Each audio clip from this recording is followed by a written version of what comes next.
In this video I'm going to show you how you can easily watch Grandmasters games in online mode on chess.com.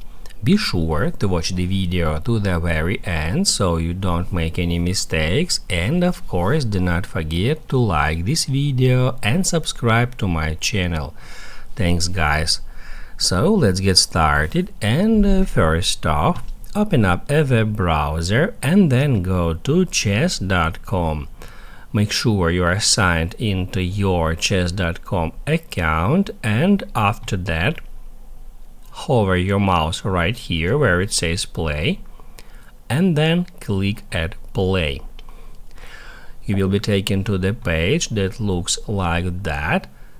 Right here we need to click at Games tab and then watch. That's where we can easily find the top games and we can join as a viewer to any of them just by clicking on it. Now, as you can see, these two users are currently playing and we can watch it. If this video helped you out, don't forget to hit the like button.